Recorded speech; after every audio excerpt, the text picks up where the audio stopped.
This cash is supposed to purchase household items for children and families. Every dollar that goes to buy cigarettes, alcohol, lottery tickets is a dollar taken away from a child, a family, or other truly needy in our society. My proposal will prohibit cannabis funds from being used for alcohol, tobacco, gambling, and other adult entertainment.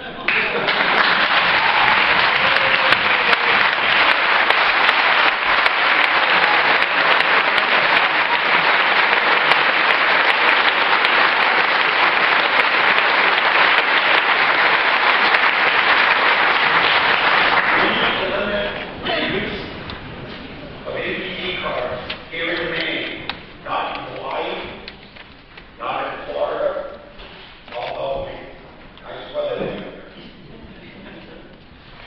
But it's inappropriate to have these cars being used in 46 states for over a year.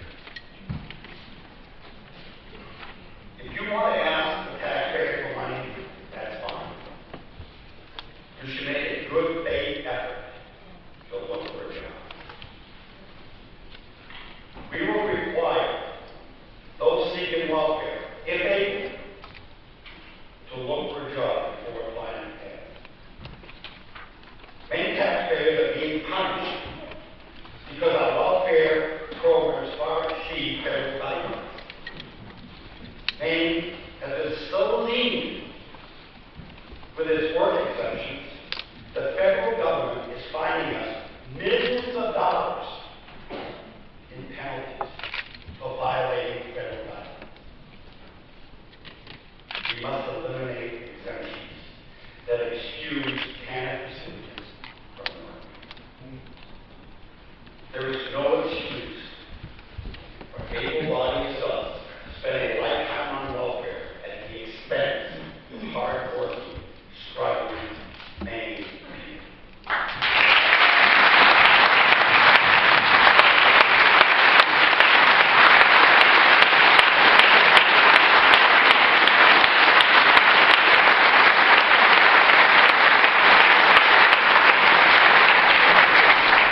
Folks, that is not compassion.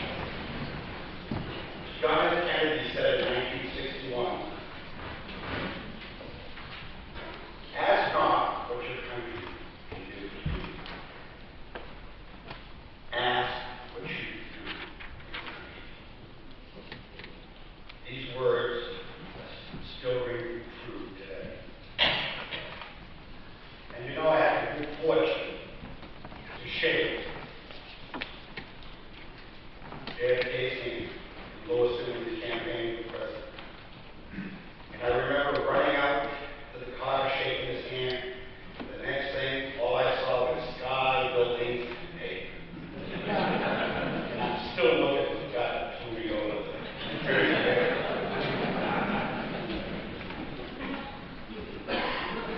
I know generation is poverty.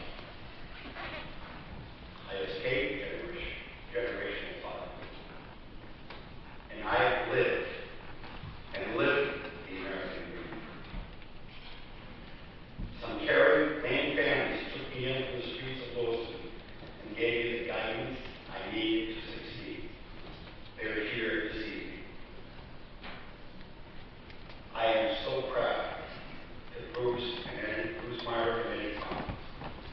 If it wasn't for them and their families, I probably would be with my brothers.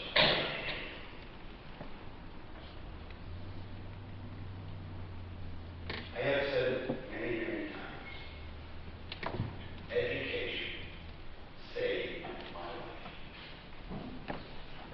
Throwing money at poverty will not end poverty. Education and mentoring is the only solution. The only difference between myself and many in this chamber is you throw money, I want to throw education. Because it's the only salvation. Our bridge program are providing educational opportunities for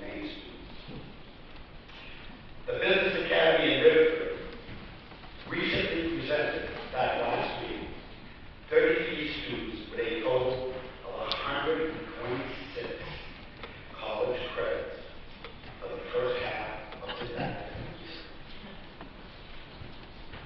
We saved those kids thousands of dollars in college tuition.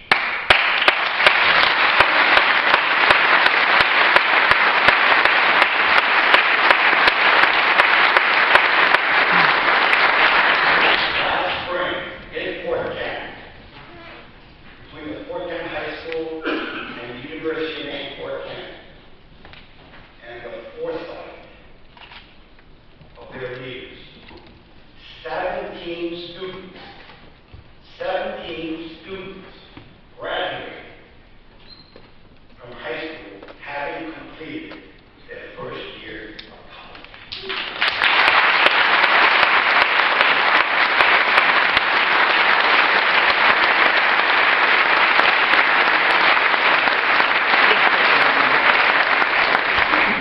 That's 20% of the graduating class.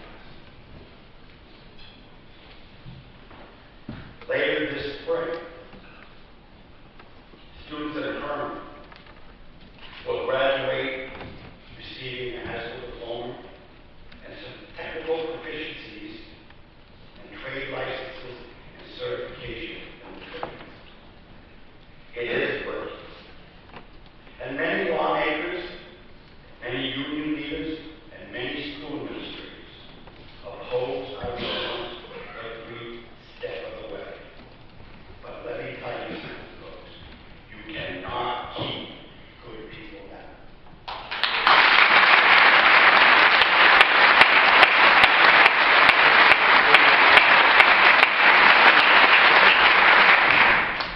When I ran for office, I vowed to the Maine people that I would put students and our teachers first.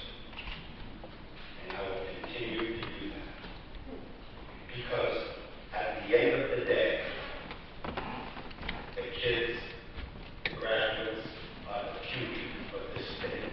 And we deserve to them to give them the best opportunities possible. To strengthen the Maine economy, we must invest our resources to improve infrastructure, reduce taxes, lower energy costs for the people of the state of Maine. Industry needs infrastructure to move goods and services at the speed of business. Over the next 3 years, the Maine Department of Transportation will invest over $2 billion in infrastructure improvements.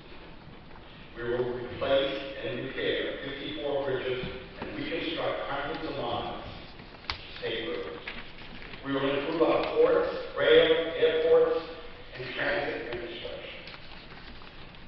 This plan supports over 25,000 jobs in highway and bridge projects alone. Thousands more jobs will be supported by the investment in ports, rail, ferries, and buses. That's putting Maine people to work.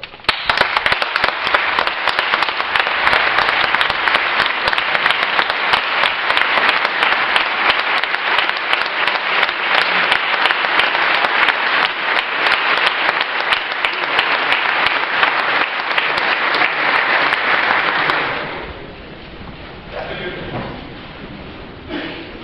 But we still have areas that they can Maine far less competitive. Heating and electricity costs remain a major issue. Our homeowners spend over $3,000 annually to heat their homes. That's nearly twice the national average. Many families know that this winter has been a challenge. However, the distribution of natural gas expanded this year in southern and central Maine. Mainers will be having the opportunity to save thousands of dollars by converting to natural gas. More funding is being made available to help Mainers convert to more affordable heating systems. These systems include wood pellets, advanced boiler systems,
create 1,500 jobs.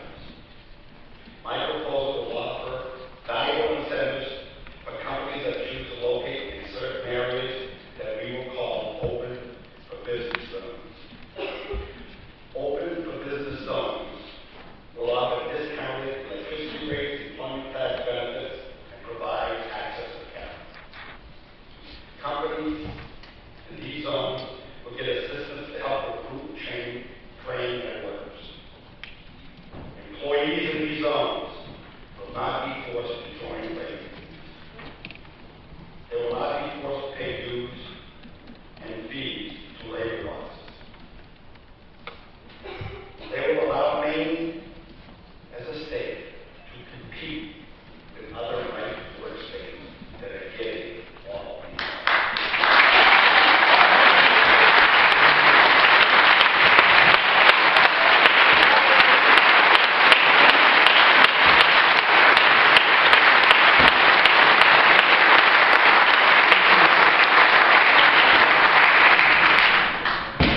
Companies in these zones, however, must show preference to Maine workers, companies, and businesses. Our proposal combines the kinds of incentives being used very successfully in southeastern states to attract major investments. And I have spoken to many of these CEOs who have told me that they're going to Alabama, South Carolina, North Carolina, Georgia, Louisiana, simply because we're not competitive. We must be able to compete if we want our people to prosper. We must make some bold decisions. We must show our young people like Big Love that we are serious about providing good paying jobs and opportunities for he and his classmates.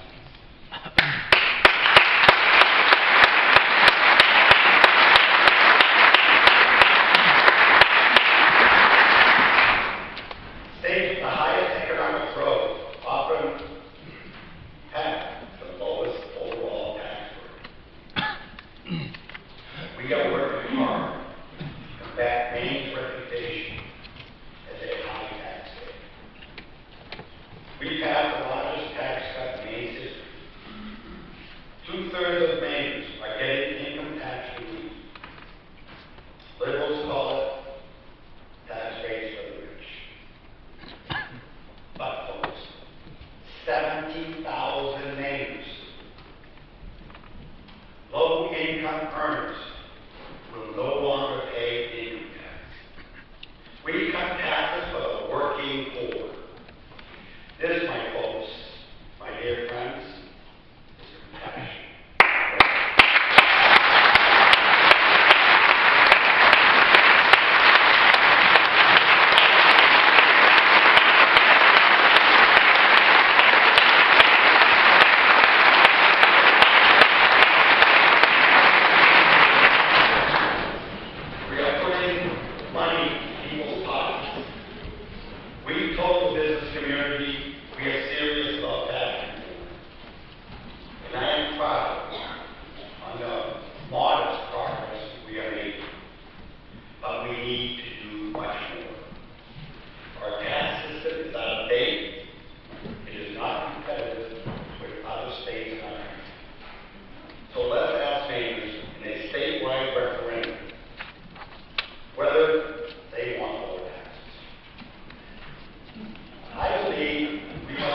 This will provide much needed relief to Maine taxpayers.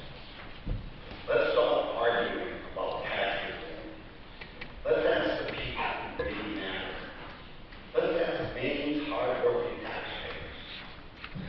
We will ask Maine a simple question in statewide referendum. We will ask them if they want to lower the tax by at least $100 million, and we'll reduce state spending by $100 million. We shouldn't have them. We think Maine's want tax relief. Let's give them the option to decide whether they want big government or small government. Finally, folks, we must confront a troubling epidemic. It is tearing at the social fabric of our communities. While some are spending all their time trying to stand welfare, we are losing the war on drugs. In 2013, 927 drug-addicted babies were born in our state. That was more than 7% of those births. Each baby addicted to drugs creates a lifelong challenge for our healthcare system, schools, and social services. The average cost of a drug-affected birth in 2009, this is 2009, was $53,000 per child as compared